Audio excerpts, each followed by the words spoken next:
this honor. And congratulations to the others sitting in front of me now.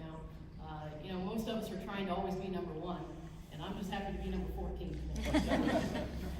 I was trying to think back this week, when I kind of got my start in basketball. And it's hard to think when that started because all I've ever known is sports. And I think that's probably the way for a lot of us.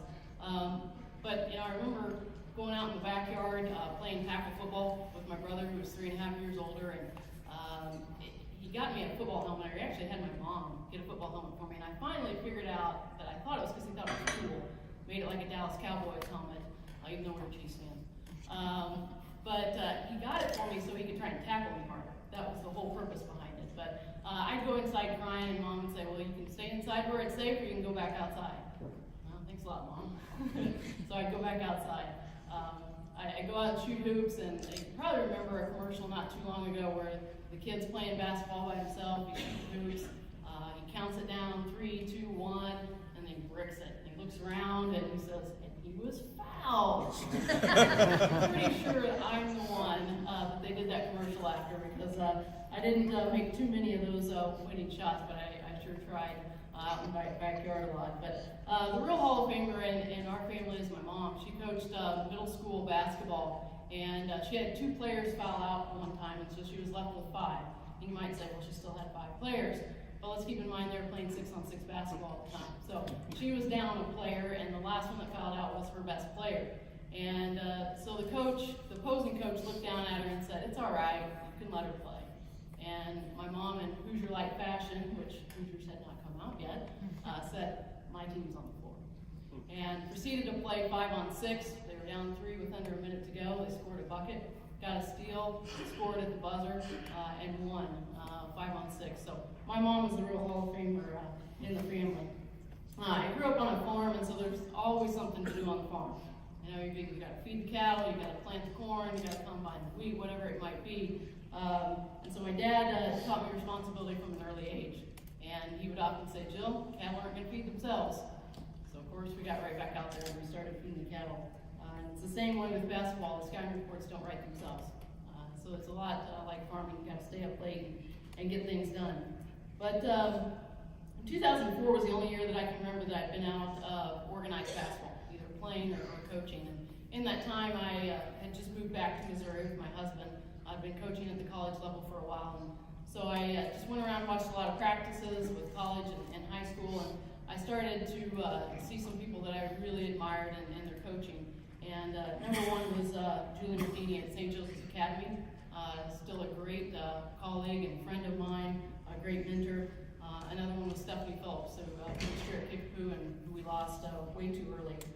And then Doug Light, who I think is here, who's at Jeff City at the time. And those 3 coaches have always really been mentors to me. I loved how they were so poised, how their teams played for them and so hard for them, and they wanted the highest level.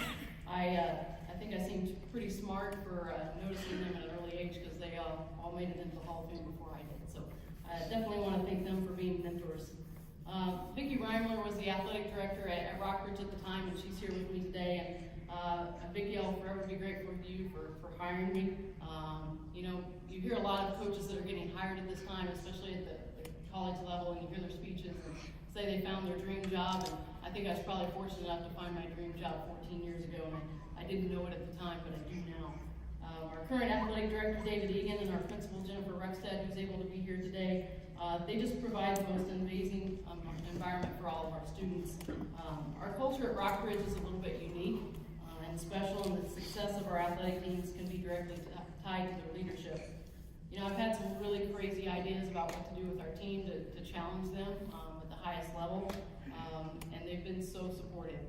They've allowed us to travel all the way to Florida, Arizona, South Carolina, Ohio, Tennessee, just so we could challenge our kids at the highest level, but also give them a chance to see somewhere besides Missouri too. And this support is not the norm, and I definitely do not take it for granted.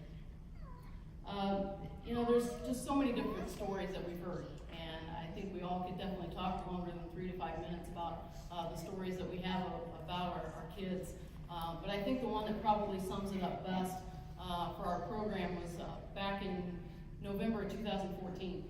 And at one end, I've got a future McDonald's All-American who, as of 3 days ago, was just drafted by the Phoenix Mercury in the WNBA.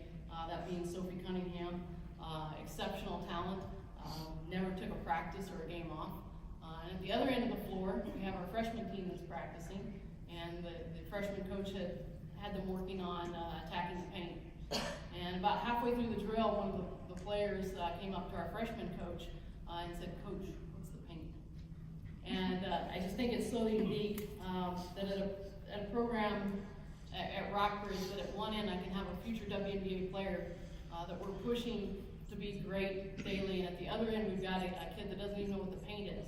But by the end of the year, I think she had scored a bucket, and you would have thought she was a WNBA player at the time, because success can be measured on much different levels. And for her, she had learned what the paint was, and she had scored a bucket, and so it was definitely a success for her, just like it was for Sophie Cunningham. You know, ultimately, I'm thankful to God for providing me with so many different opportunities. You know, coming from a farm and being able to coach at the Division I level, and be the head coach at Rockbridge, which, like I said, I think is probably my dream job. There's lots of peaks, there's lots of valleys, as we know as coaches, and God's been able to get me through all those. But I have a very supportive husband. He allows me to pursue my passion. He stays up late watching film with me, gives me ideas, or tells me my idea is great, which it may not be, but as you know, if you've got somebody there supporting you, you feel like it. The one funny story though is I think it was the state championship of 2013. It was a year where we played a Friday, Saturday, so we didn't have a day in between to prepare. And so we came back, we won the semifinal game, and so I'm like, okay, I gotta stay up late because I hadn't watched any film on the next team because we gotta win the first one, you know, to even get to that championship game.